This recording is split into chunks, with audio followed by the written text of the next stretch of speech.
నంద్యాల జిల్లా కొత్తపల్లి మండలం ఎర్రమట్టం గ్రామంలోని సర్పంచ్ ఎల్లయ్య పంచాయతీ కార్యదర్శిపై కలకలం రేపిన అవినీతి ఆరోపణలకు చెక్ పడనుంది.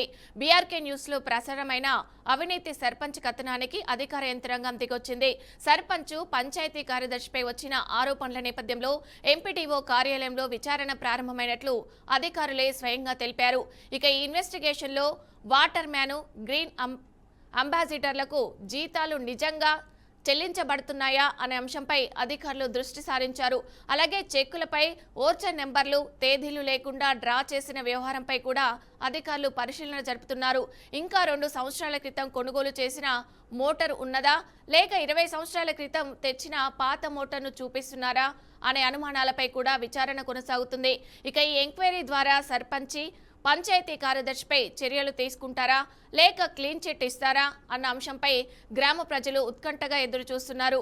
బీఆర్కే న్యూస్ లో వచ్చిన కథనానికి స్పందించిన అధికారులు ఎట్టకేలకు విచారణ ప్రారంభించడం స్థానికంగా చర్చనీయాంశంగా మారింది.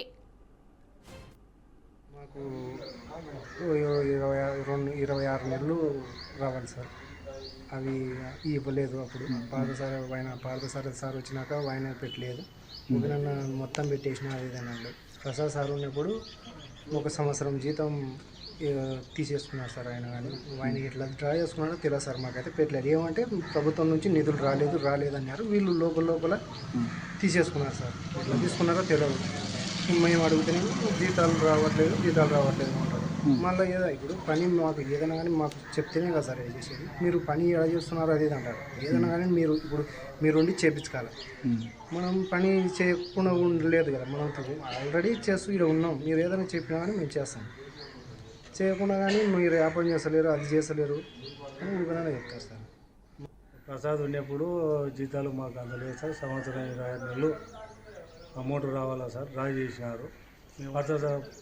Prasad panchayat secretary MDO office చుట్టూ తిరిగితే కూడా చేస్తామని అన్నారు. డిపిఓ మేడం కాడికి పోయినా డిపిఓ మేడం కూడా నేను పంపిస్తా పోనీ అని చెప్పి పేరు కూడా పంపించింది. వాళ్ళు స్పందన లేదు.